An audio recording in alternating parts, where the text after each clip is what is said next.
this again. There we go. I'm here. There All she right. is. All right. We'll let people filter in while everyone's jumping in. Share where you're calling in from. Just drop that over in the chat. We'll give about 30 seconds or so, and then we will kick off. Denver, Colorado, Indianapolis, NYC, another Colorado. Ooh, another Des Oh, Moines. Max, let's be friends. I don't get a lot of Well, other Des Moines people. South Florida. Israel. We've got our international group here. All right. Perfect. I think we've got a good amount here. So, surprise, I know you guys thought you were just getting me, but I've asked Mallory to join as well. So, thanks for jumping on. We'll do some quick introductions, but it feels crazy that we're, 90 days from 2025. And so, we're going to start talking about planning. So, Molly Bodensteiner, I'm the VP of Operations of Sound. And Mallory, I'll let you introduce yourself. Yeah, thanks for the invite. I am Mallory Lee. I've been in RevOps for 5 or 6 years now and have done lots of planning processes just like Molly, and we work together on a lot of different things. So I crashed the party today. Thank you for having me.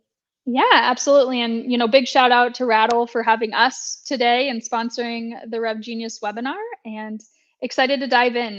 One thing for the audience, use the chat, right? Ask questions. These sessions are far more beneficial when we have audience engagement. As much as I love hearing myself talk and even more hearing Mallory speak, like hearing what you guys are really interested in, the challenges you're facing and where we can help support you is far more fulfilling than just, chit chat. So please ask questions. But as we kick off, right, this is really interesting because the company that I currently am at, we actually start our fiscal year in August.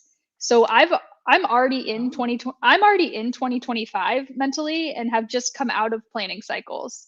So I'll be able to speak from my most recent, I'm going to call it trauma in the most positive sense of it, because I think anytime there are fun planning, there's always some level of trauma to it. I'm sure you can articulate on that. But as we gear up for this, like one of the biggest things, like what's been the difference between like success and failure from your experience in a planning process? Oh gosh, yeah. Well, I think that it's definitely got to do with how early you get started.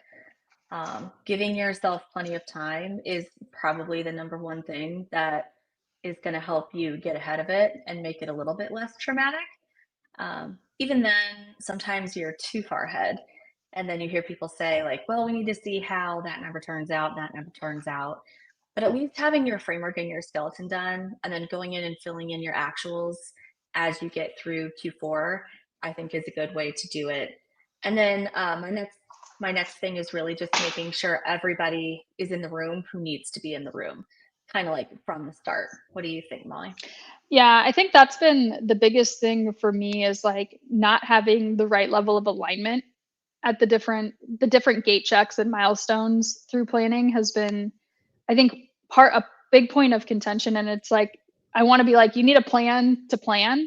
And I think a lot of organizations are like, we're going to do planning, we do it in these silos, we roll it out, we're not aligned, we go back and like we create these repetition wheels of like starting almost from scratch because we didn't have the right information up front. And so for me, what I do is like, let's build a project plan. Like these are the milestones. Yeah. Here's the racy. And I know like everyone who's probably not in operations cringes when you're like racy because we love them in here, but like really like be very purposeful on like who's owning what, have the right roles and responsibilities, especially as you're working on, the sales plan. You've got to get board approval, all those different components that are likely going to happen, as well as working with finance and your FP&A team, and just really being mindful on like who owns what and how you're going to reverse engineer into things. Yeah. Like you're saying, just having a project plan is something I haven't seen very often. Everyone knows that we have to have this nebulous plan done before next year starts, But when it comes to the steps to getting there, it's just kind of geared around like board meetings and Christmas and February 1st or January 1st. And so something that I did at Nihilus that was helpful was create those milestones. When do we want to have a draft done? When do we want to have the board's first look? When do we want to have our, final version of this complete?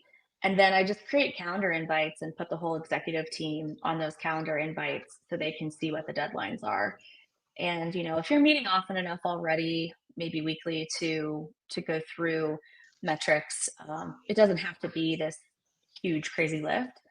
I think it's the teams who are not meeting very often to talk about these things at all where it starts to feel like something that's really, really daunting. Yeah, and I think like my biggest piece of advice here is like the more you can befriend finance in this and like really get in toe step with them, the better. Because at the end of the day, like you're both accountable for creating these targets, disseminating them in the right way, making sure you understand how to get to plan, as well as setting those budgets. Like I think the situations where I've had the most points of contention and frustration is like when finance and I are working in different silos, because we just haven't coordinated. So the tighter coordination you can have there and support there, the better. The also like you're working off the same data definitely also helps, right? Because that's the worst case of surprise of like, oh, I'm using this and I'm using that, and we have no idea what we're doing together. Yeah. Yeah. I remember at one company, we were using different average deal size assumptions. And as soon as I gave my assumption to finance and they plugged it in, they got really happy. They're like, oh, well, this is a lot better than what we have. We got like another year of runway based on this ACV. And so it can make a really huge difference to get alignment on those things up front.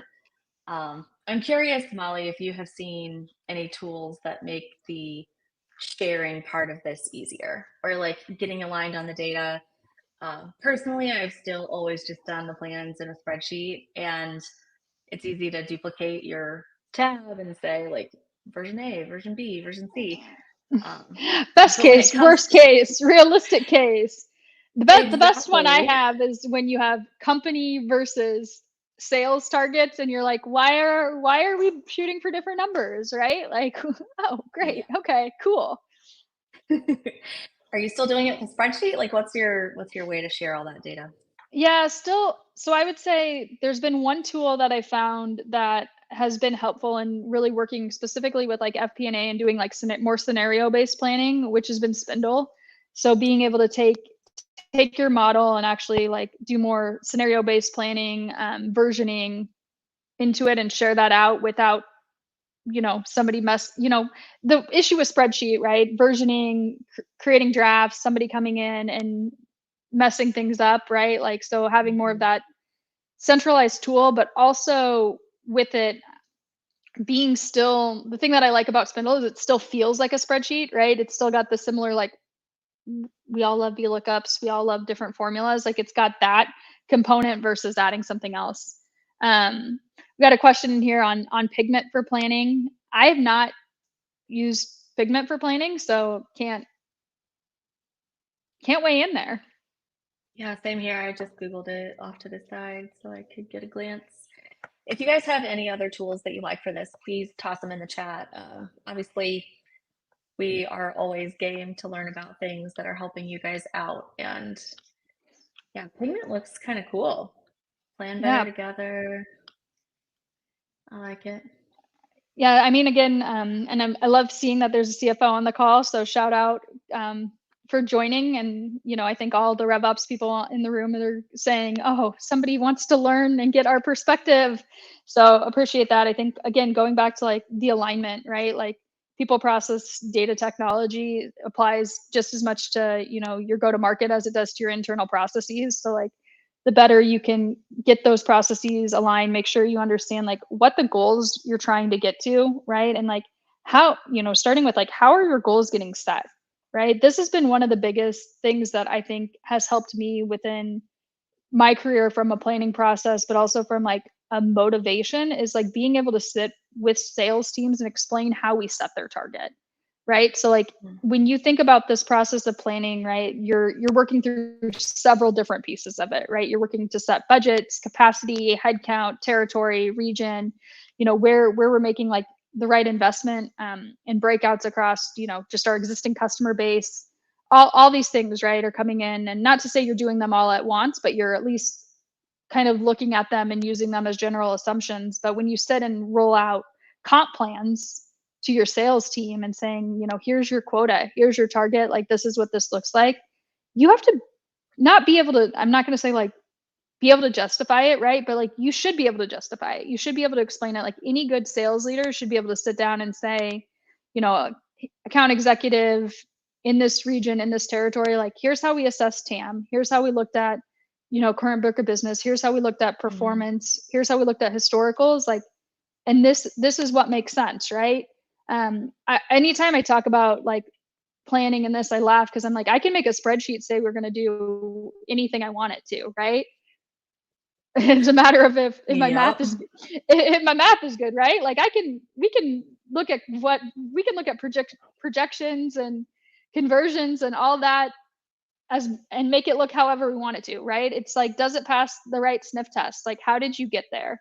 And I think being able to articulate that in a meaningful way, like builds that credibility in the plan and that confidence to get there, too. Like I've worked at companies that are like, yeah, we, did 20 million this year. We're going to do 200 million the next year, right? Okay. How are we getting to 200 million? What, yeah, what are we using to get there, right? Is there strategic acquisition? Are we, what are the bets that we're making that like, if we don't hit those, we're not there. And like being realistic with like, one of the things that I have is a scorecard. So I sit, and we just did this last week at Sound. We got our executive team in person and we said like, what are the KPIs? What do we have to hit? Like, what's the impact between leading and lagging? And like, how does that get us to plan? And like, what's the contingency if we miss? So be curious on like how you think about these pieces of like, I'm going to call it like the credibility to the plan.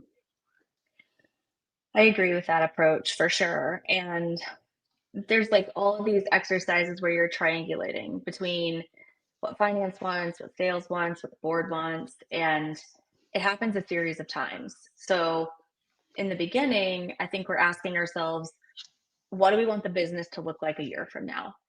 Maybe we're using some metrics to guide the way, like rule of 40 or CAC payback or magic number. Like, what numbers have to come true for the business to look the way we want it to achieve either a fundraising goal or a valuation goal. What did we commit to? Yeah, what we already promised everybody. Yeah, right? what did we promise everybody we were going to do? That's my favorite question to ask. I'm like, so just don't beat around the bush. Just tell me, what did we promise? Yeah, and that number comes from somewhere, right? And it's normally based on like a valuation or a cash runway. And so I consider that the tippy top of where we're trying to be. So in a perfect world, we would get to 50 million because that gives us these metrics that make the business, that gives us optionality to invest however we want to.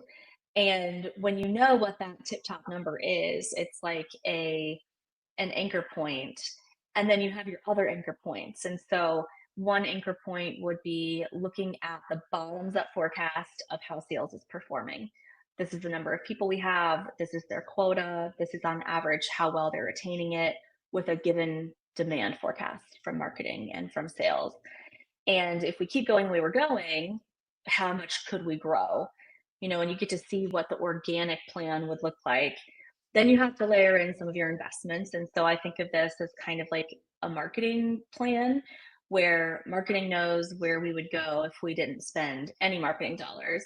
But if we invest in a certain partnership or a certain channel or advertising, and we think we're going to get a certain payback in pipeline on that, how could we grow that next year? And do we have enough demand to maybe hire another person? And every time you hire another person, you effectively get, more quota on the street that allows you to assume higher bookings achievement. Now, the problem we used to have is that the only thing we looked at was the tippy top anchor point for the board and the hiring assumptions. And it was like, okay, we're going to hire 5 reps. We're going to grow like this. And I think Yeah, for like one or more two people equal years, more money, right? we thought so, right? I mean, Mhm. I sure did. I remember doing it that way. And then I think we all kind of got bit in the ass in that process right around like 2022, 2023, and realized we can't necessarily do it that way anymore. So I'm always trying to look at what does the bottoms up say? What's the investment case? What's the top? You know, somewhere in the middle is the right answer, and hopefully we can all agree on what that is, and then get that approved by the board. So. Yeah, I mean, it's always that fun, like, do you tops down, do you bottoms up, right? And it's always the answer is always like it's a mix of both, right? You run Mhm. kind of both models, both scenarios. You say like, let's start with people, start with the targets at the bottom, like what do we need to do to get there? We start at what's reasonable that we put in at the top, and how do we what does that flush out to the bottom, and like how do we make the right, I'm gonna say like law of averages, but that's probably not the right thing to do, but that general, not to say meet in the middle, but kind of meet in the middle to see like what's that right baseline. We've got a question in here on like how would you adjust your planning exercise if you were just setting up? So example is we just set segments and assigned AEs in Q3, don't have great pipeline health and have had a lot of turnover, right? So this is probably one where your historical data is not necessarily as credible as you'd like it to be, as well as you're taking a ramp into consideration, which is always fun to do in capacity. So Mallory, any advice there? Yeah, I think in the absence of data, I always just try to identify what could be controlled. And, really that's the expense side of things. So, a different kind of bottoms up that I've done before is all the department leaders make the list of what they think they need to invest in next year, almost like regardless of what the goal is. And you add up how much money everybody wants to spend. And it's like, okay, if we have a cost basis that looks like this, we need to bring in X amount of revenue to get our metrics to look a certain way. And you kind of look to see what kind of growth is required to carry the investments that you want to make. And I think in a scenario where you don't have a lot of that bottoms up information for how you're going to grow, um, people tend to look at the expense side and try to get conservative growth estimates in there and then just see how those numbers are going to pan out. And it's tough because it's like the chicken or the egg. You don't know until you run some of these experiments and start spending that money if it's going to work. So, always a trickier situation, but I personally tend to err on the side of being more conservative when I have less data that I can totally rely on to see how things are going to go.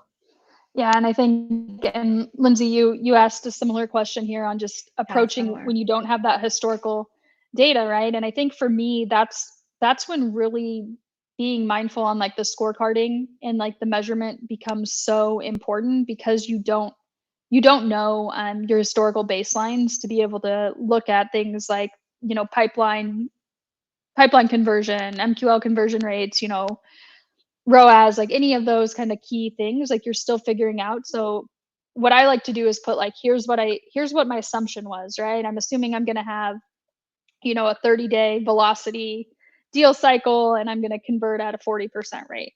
Like Mhm. week over week, like I'm probably paying attention to those metrics and saying like, how does this change my assumptions, right? Am I better? Am I worse? If I'm better, why am I better? If I'm worse, why am I worse? And like, can I make changes to process? Are there things like within control that can better manage those metrics, or are these really like our true baselines? And like this is the now what I've got to assume on. And then like, there's 5 key metrics that essentially drive everything, volume, velocity, conversion rate, aging, and activity. Like which of these levers can I push on that can change that behavior? And I think Yeah. it's just And really which ones? staying tight on those. Yeah, I agree. And like which ones can you measure the quickest, right? Because if you're going to make a big investment in, let's say, an ad campaign, you could say, okay, a quarter from now, we want a 3x return on this. Well, quarter from now could be a long time. And then before you know it, at 6 months from now, you're kind of waiting to see if these deals close. I think being able to set some more near term targets of here's like the conversion rate we want on the leads from this campaign. this will tell us if we're on the right track. So don't just set that ultimate ROI goal out 6 months from now. Think about things that are leading indicators that you can measure faster. If you start to see that the leads from the campaign aren't converting well and you're measuring that weekly, like Molly is saying, maybe you can tweak the targeting if you're not getting the right people in. Maybe you can make adjustments throughout the course of the quarter that would, get you back on track. But when people are kind of waiting to see and their time horizon's too far, that's where I think that can be tough. Yep. And I think the biggest lesson in this, right, is like there's a level of confidence you're going to get from people in your organization that like it's all going to be good, right? And I think it's great to have that conviction and that confidence, and you don't want to diminish that, but like you want to look at the leading too and figure out like, I hear you. I hear that you're going to close this big deal, right? Like when I look at that deal, are you doing the right things, right? Are the right activities happening? Yeah. Is the right pipeline? And so when you think about that from like the holistic planning perspective, it's again back to those leading indicators. Like, are they defined? Are you measuring against them? How are you pacing too? And I think you can get into analysis paralysis on this. Like, I try to stick to a rule of five.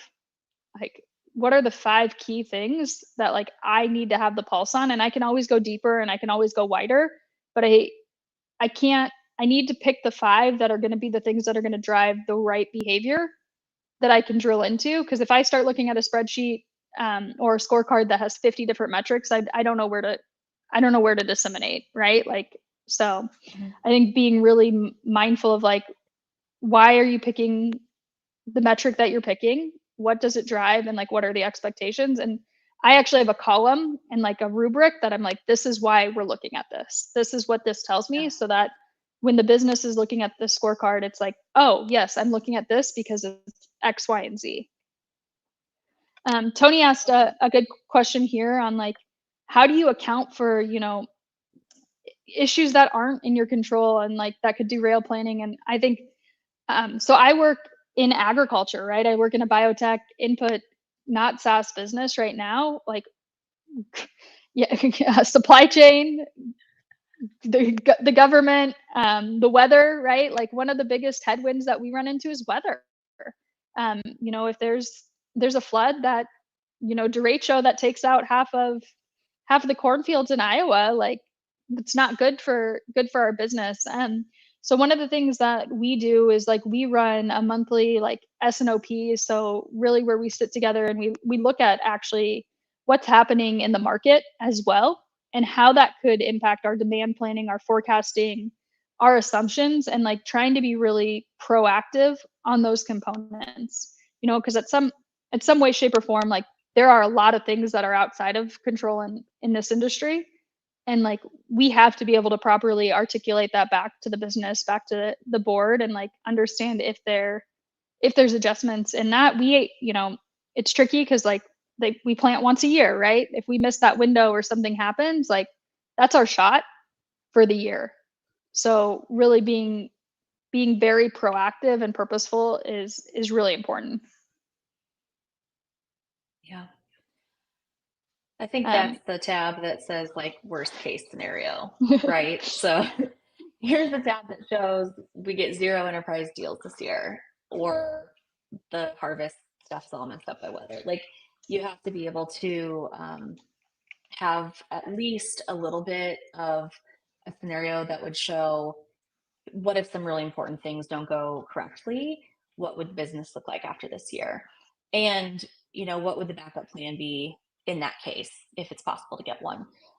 Sometimes it's easy to have that backup plan and sometimes it's not. But I think as long as you are checking the boxes of thinking through all of that stuff, especially on like a monthly or quarterly basis, then hopefully you're never going to get all that surprised. And I remember when everything started going crazy with COVID, we had no idea what it was going to do to the forecast or anything like that. And it was just this almost like act of God that all of us are waiting to see how it turned out. And so what we did is we just reforecasted almost every single day. And as long as we were keeping up with it and really like staying on top of it in real time, the executive team and the board felt more comfortable because they're like, at least this is the freshest data we could possibly have. Yeah, and it's like just at the end of the day, you're trying to make the best decisions with the information that you have and like being realistic on them. You know, from a SaaS perspective, if you're expecting, you know, this influx coming from a new product, like is, you know, a product or feature release, like are you meeting those deadlines? Right? Like that's Good one of the point. biggest things that I've seen on like the commercial side burn a plan is like engineering or product were late on something and like didn't meet a release. And so it's like, okay, how do you manage those types of situations and like what's your bake out on that Mm-hmm. too? So I think it's again really important that like this isn't just dependent on commercial and like go to market, right? It's a business exercise and dependencies. Yeah, good point. Something that I think you've got to do in that situation is really think about your plan. How much of the revenue do you think is going to be tied to that new product? Or like, is it easy for you to break out your targets and your quarterly bookings by product line? Because that is something that you can equip your product and engineering teams with and say, hey, this is, based on where we've been, based on what we've got coming up on the roadmap, this is how we expect these things to break down across the product lines. And it might not change anything that they're going to do, but I think it definitely gives them the context to understand how it's baked into the model and how the plan is going to use those new features. Yeah, and we've got another question of like mention COVID, like how much emphasis would you put on like face-to-face meetings versus online? Um, and I don't know if this is around like selling or planning. I think from my experience, like from a planning perspective, if I can get the right people from my company in a room and sit face to face and have that focused attention, like one day of Mhm. that is going to get me 10 times further than like 3 or 4 weeks of meetings, which is inevitably what that's going to translate to um, from an iterative standpoint. But I know that Yeah, that's not agreed. not always not always possible, and like that's where sometimes you've got to try to figure out like that hackathon of things. But like you have to also remember like putting a model together does take time. So you're not going to sit in that room and like get your full model baked, but like being able to prep. So when I think about like whenever I'm prepping for these types of meetings, types of conversations, like to Valerie's point, like I'm pulling baselines, I'm taking historicals, like I'm plugging in the assumptions. I'm making sure like I have my data pack together that like I'm prepared when we start talking about, I'm going to say assumptions and we're getting in the room and the CRO goes, yeah, our conversion rate's going to be 80%. Well, how are you going to get to an 80% conversion rate when your historical conversion rate has been 71, right? Like what's going to get you that additional 9%? Like you have to then be able to like document those assumptions and justify those assumptions and make sure you know those when they come back. Same thing with like if you have seasonality in your business, like making sure you have all of like that data right up front. So you have those right bookings as well as attainment too. The other big thing is like when you start doing quotas and capacity, like making sure you're factoring in ramp, right? You're factoring ramp, Mhm. you're factoring in time to hire. Cause like I'll be honest with you, I have yet to be in a company that meets their hiring timelines consistently of getting somebody in the door, right? Mhm. It's easy to get behind on. It's very easy to get behind on, and then you have to make those decisions on like who carries that quota, right? And like you've got to factor in some level of probably attrition too. Again, haven't worked for a company where no one's left in the entire year that I've been there. I'm especially not on the sales side. So how do you think about coverage for attrition and those pieces? So, and I know that's like getting into the weeds of things, but like those are the things that you want to make sure you're talking about and having a good understanding of, and like I'm going to say building that cushion accordingly. Yeah, yeah. I love your thoughts on this, Molly. I've had a lot of different setups where the quota coverage, let's say it's $100, and the quota for their managers is $80, and the company official goal is $70, and then the board number is like $60. So you're taking all these haircuts along the way to try to build in that cushion. Um, how much cushion have gotten comfortable with or not comfortable with? When do you decide to kind of give that up? Um, what do you think is the We best practice there? Yeah. So I'm gonna say like I want the cushion, right? I am one of those people who's like, okay, I know I need to do this, I need to hit this number, but if I hit this number, it's okay, right? And like that feels good. But Hmm. when you think about, um, some of like, it's, I'm going to say like, it's really confusing to work in a business that has two goals, right? When you have a company Yeah. target and you have a sales target, it's really, really confusing. The other part that comes into this is from like a morale standpoint, is when sales is trying to hit that $100 and they're getting paid off their $100, but the rest of the business, when they're thinking about like OKRs, EBITDA, company targets, getting paid off $50, like my bonus, my variable comp's off the 50, my sales is off of 100. Like, does that feel fair either, right? Like, so when you think about like, I'm going to say one team, one dream, one goal, um, I sound like a cheerleader, but like, having consistency of like how you talk about metrics and alignment across the company, I think is really, really important. Now, whether that's what you're giving to the board or not and committing into the board is a different story. Likely, I think that's where you want that probably a 20% cushion there. But you want to make sure, like, I think when you're representing the business, when you're looking at numbers, when you're modeling, right, you're using the same target, right, which is Mhm. ultimately your capacity in your company target. But curious Gotcha. where you've sat, if you've sat in organizations that has worked well when you do it differently. I've always kind of struggled with it because it feels like it's not, I'm going to say not fair, which is such a like arbitrary thing to say because the world's not fair, but Hmm. I think it's It's tough. I demotivating for mean, sales. yeah, it is. It can be. I mean, I think everyone that I've worked with is on board with the idea of some small cushion. Um, the downside of making your company number the same as the quota on the street is, like you said before, like you can't lose one person. If one person, you know, wins the lottery, for example, and decides to retire, then the company doesn't hit the target. Like that's just very difficult to swallow as a business, and so I think that I always want a tiny bit of cushion and try to think about the right way to explain that to people. The lottery one, by the way, is a good way to explain it to people. They start to understand it. They're like, okay, if one person on the sales team wins the lottery and leaves, we still want to be able to hit our company number. So we put some space in there. It's a more positive spin on, here's why we might not hit our sales target.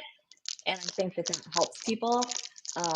But it can't be anything that's too drastic, or else then you're starting to try to explain why you're planning for such bad quota attainment or something like that. Right. And or like, why are we expecting this from sales? And so, um, yeah, there's another good question on like, levered on hiring early. What's your advice of like working in lockstep with recruiting and sales managers to hit hiring targets, right? If your sales like directors don't have goals around having a full capacity team, like that's a problem, right? Like I'm going to say every successful company I've been at, especially in hyper growth where there's a lot of hiring, generally have some level of their comp being based on like, do I have a fully staffed team, right? Like, Mm. do I have open headcount or not? Like, to me, like you have got to set that expectation there because otherwise, like, and it generally like will be a priority for sales managers, right? Like, because if it's not getting done, it's impacting their earned potential and their money, but like they're definitely going to get on sales or get on HR and TA a lot tighter if you're hitting them twice. Yeah, that's a good point. Another one you can do is, build your plan with the hiring baked in. So we're going to take 2 months to hire. That person's going to have a 6-month ramp, and we expect them to be able to deliver, a fully loaded quota by Q4. Whatever that ramp up of ARR looks like, we put that into the sales leader's, annual number. And if they lose a person or if they hire late, that annual number doesn't change. So you essentially not only have to worry about like staffing if there's something about that in your comp plan, but you have to have your backup plan of which rep can overachieve to get to that total number if I'm late on hiring, or if this person can't ramp at the speed that we expect them to. How am I going to make that whole?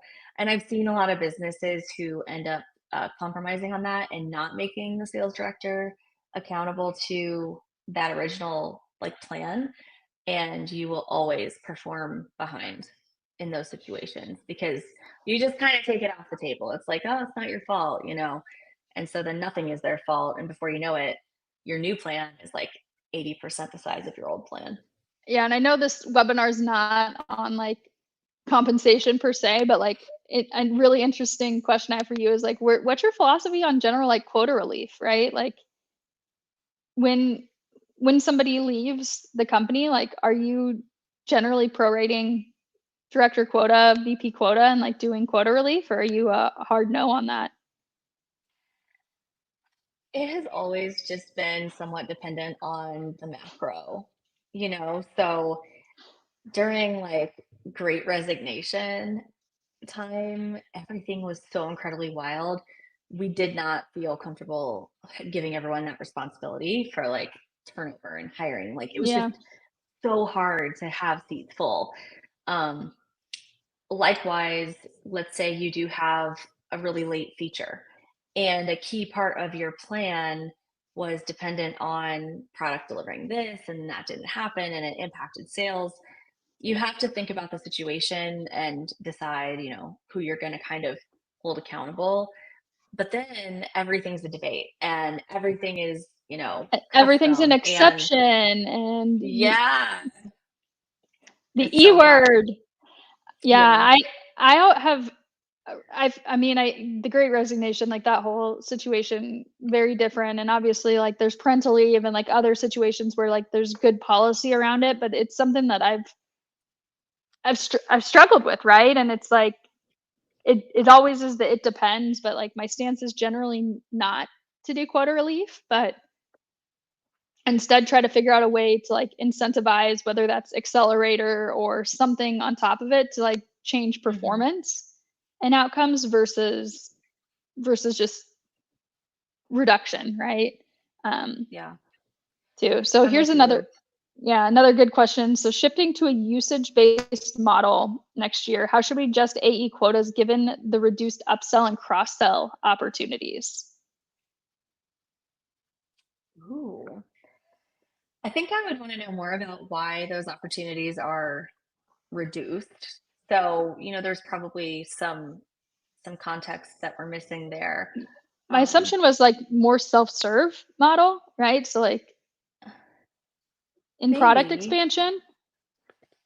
Yeah, feel free to Yeah, add some more that's commentary to the question, and we can help jump in. yeah, for sure. But my gut reaction is like this again is just another assumption that goes into that planning process. So, maybe version one, you've got historical data on what the upsell and cross sell opportunities have been, and you assume that they're going to drop by 20%. Another version, they drop by 30%, right? So you're trying to forecast what would happen based on something that you just have to have different scenarios to understand. And then if you get to a trend where you're seeing that scenario B is coming true, it starts to show you, where you have maybe overinvested, where it's not matching the potential that you have coming in. But again, those do have to be sort of like assumptions that you test and just try to act quickly once you start to see leading indicators that show you where it's headed. Yeah, so it said now that customers are bound to a package versus historically they could purchase standalone products. Oh, okay, so we're doing more like of a bundling component there, which then, yeah, I mean, ultimately is going to, yeah, shift, I mean, shift how your AE's focused, right? Like, likely because of the penetration in here, you're looking at, I'm making a lot of assumptions, and we know about those, but like you're looking at more acquisition, right? So like you think about like your hunter gatherers, like you're trying to create more hunters probably at that point then. And then Yeah. you've got to look at, generally when you're taking a new business approach, deal cycles are longer, right? And tend to have a slightly lower ARR initially than how you can with different expansion, because you already have that trust, you have that credibility, you have gone through those procurement pieces. So it's being able to really model against that.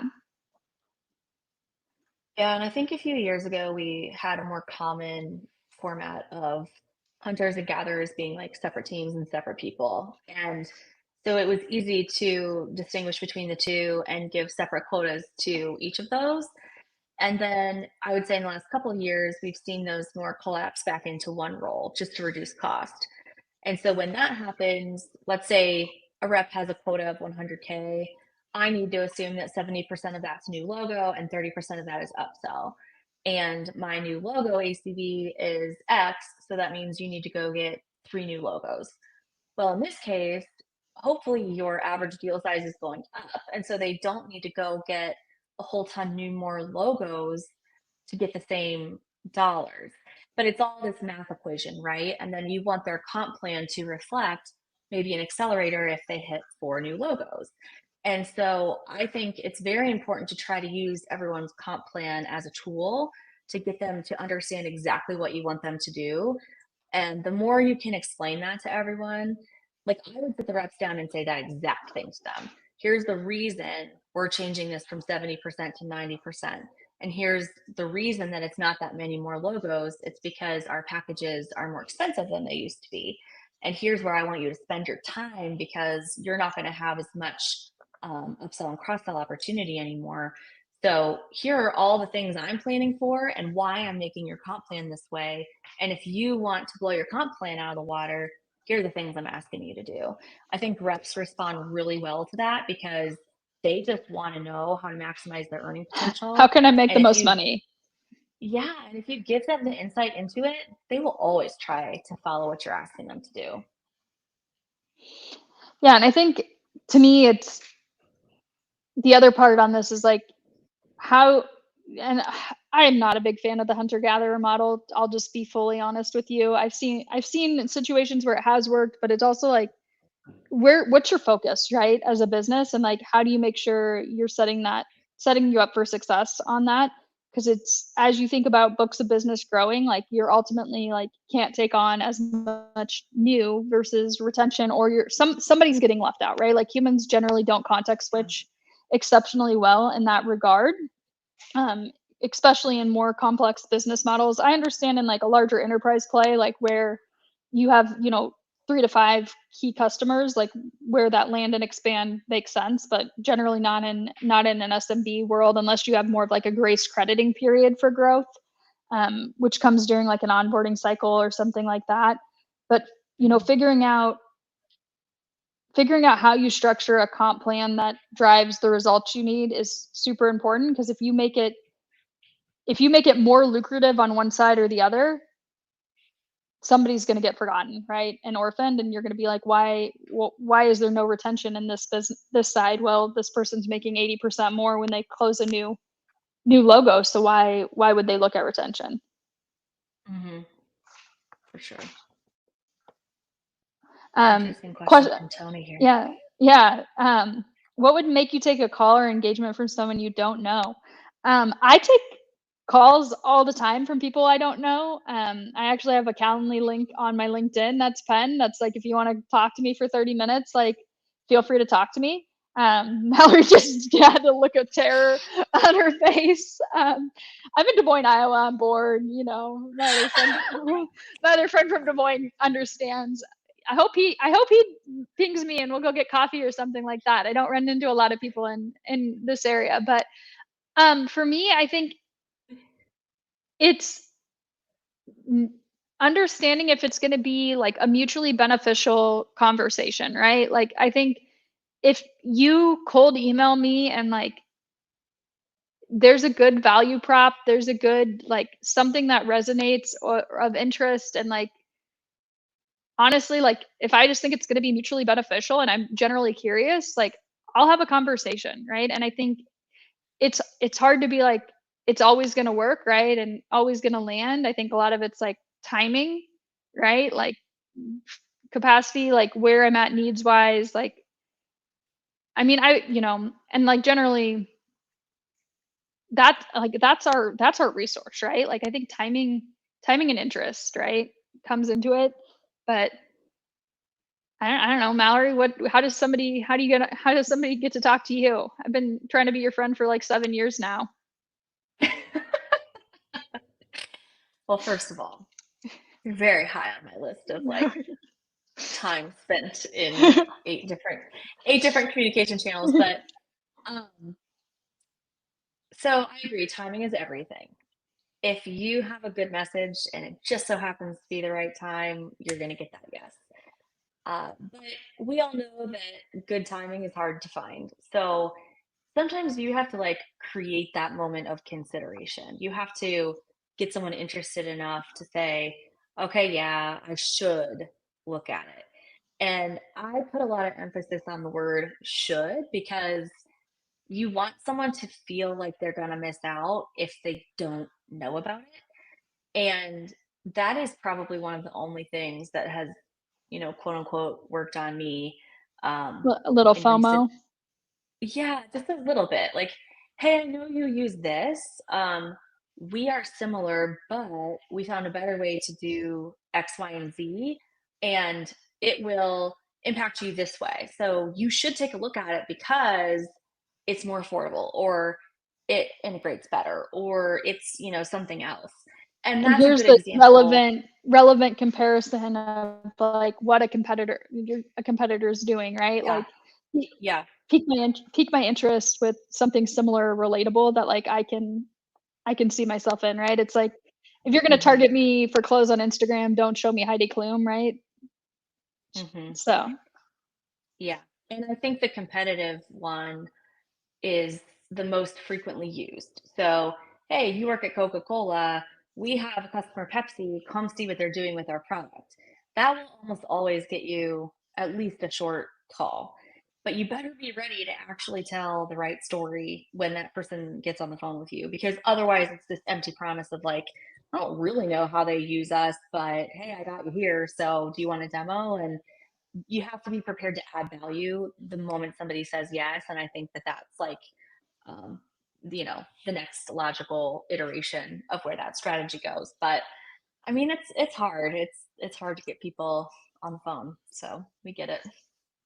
and I think the other thing is like coming in cold, like is going to be like if I don't have any brand awareness of anything, right? Like I'm my chance of, and this goes back to like intent, right? Like understanding the people Yeah. who likely have some conceptual concept of like your brand, right? And using those are like right intent signals or just general understanding of like the space coming in is going to go a lot further than just that cold. And like, the other piece of advice is like don't LinkedIn me on like we all everyone in RevOps on here, like we know how to build sequences. We know what a sequence looks like. We know what that drip looks like. I can generally predict who's going to email me 2 days later when I haven't responded and who's going to call me, right? Like you can tell when you're on that cadence. Hmm. Like be a little unpredictable in that too, right? Like there's some level of playbook, there's some level of that, like email, call, text, email, call, text, email, call, text, and then like send the breakup. Like again, get a little bit more creative, lean into leveraging marketing, lean into like leveraging kind of those additional like resources to help support from like true omni-channel approach on these things.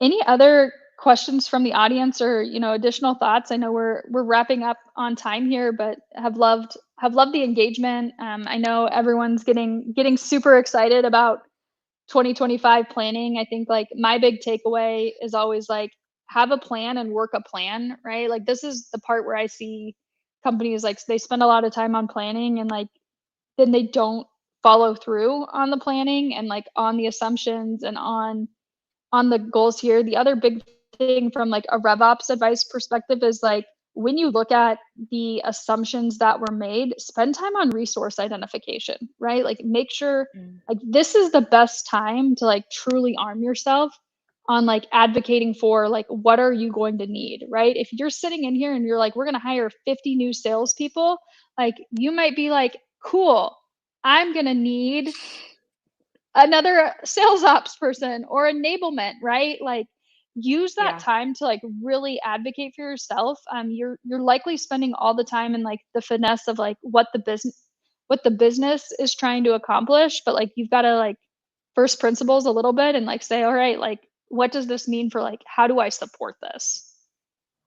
That's such a good point because your assumptions won't hold true if your support system for your revenue teams can't scale along with those people. So that's a really good call out. And it's important for people to try to get some of those ratios in place. And if you're hiring 50 reps and only two SDRs, that also probably doesn't work. So establish those norms of like, we want to keep a ratio of 1 to 5 on SDRs to AEs. And so we need to hire in lockstep with that. One thing that will allow you to do is to not accidentally forget investments that need to be on the list. And if you forget an investment and then you realize it too late, you're either missing your number or you're going back and adding expense that you didn't have in your annual plan, And you're which makes all your tri- metrics worse. and you're trimming from somewhere else, right? Like and then you're going to Yeah. start horse trading. And that's like you don't want to be in that situation. And so I think yeah, to your point like when you're doing your capacity model, it's like here's my AE to SDR ratio.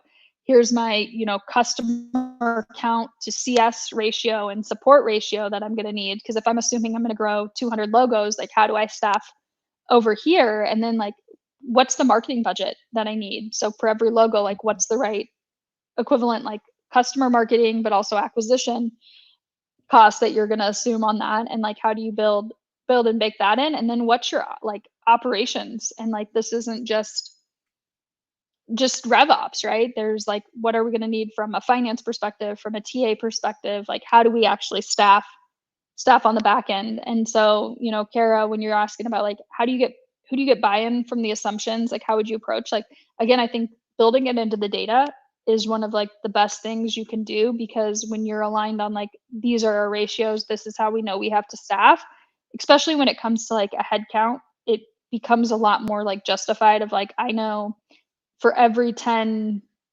salespeople I have one enable, that's a bad ratio. It's usually a lot higher than that, but like this is when I know that I like capacity plan have to do that.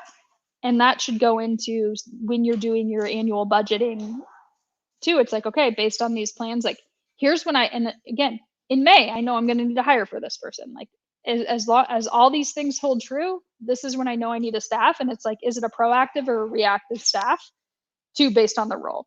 Because sometimes the sales ops role can be a reactive staff where like the enablement and the training is generally a proactive staff. Yeah, totally true.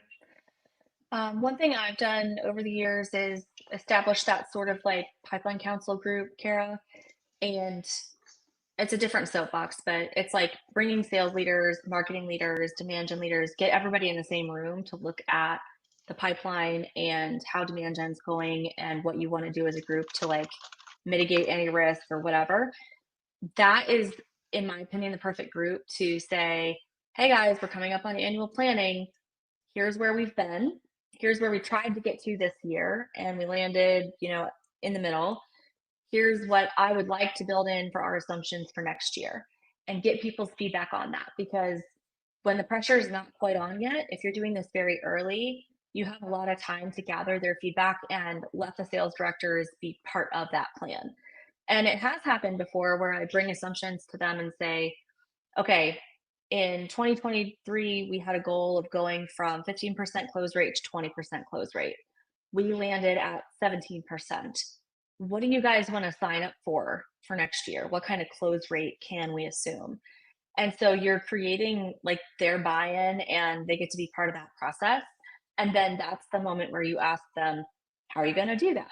What investments are you going to need for that? Because it shouldn't be up to us to just like dream up all the investments that people need. You want to be, gathering that input from across the business.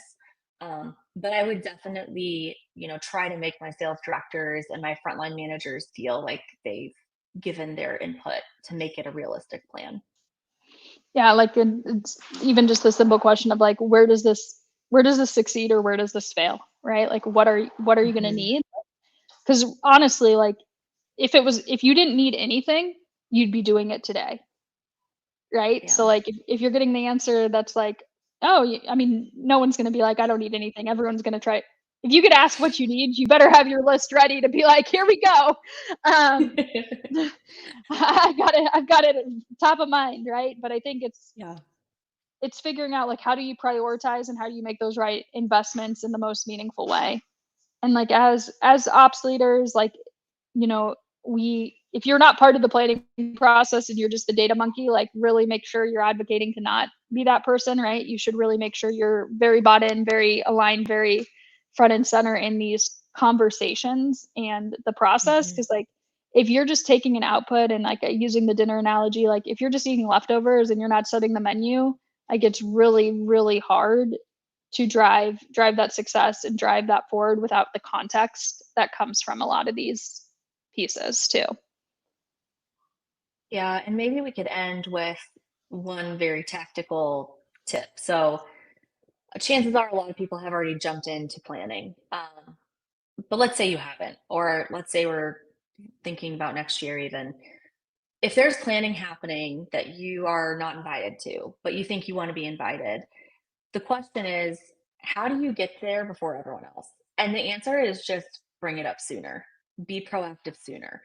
Um, when you're like in August, pull your actuals and compare that to where you're trying to get to this year and say, here's where we are on these assumptions. I want to start thinking about what this means for next year. We need to start the planning process earlier this year than we have before. There is nobody who is going to be upset by that. Everyone's going to be like, yeah, you're right, we probably should.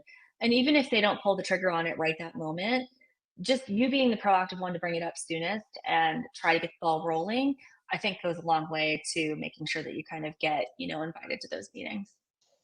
Absolutely. It shows you care. It shows again like you're managing up in those pieces. So perfect. Mhm. And with that, we are wrapping up. Mallory, Steve Jobs, thank you so much for joining today. And for the audience, thanks for the great engagement. And for Rattle and Rev Genius, thank you for allowing us to come and embark. Connect with us on LinkedIn. You can feel free to book on my Calendly if you want to shoot the shit. I don't know if I can say shit, but I did. Not And mine. Don't book mine. yeah, just let me know. I'll shoot you over Mallory's. But really appreciate everyone joining today. This was fun and good luck. And here's to a great 2025. See you guys later. And check out Rattle. All right. Take care, all. Bye. Bye.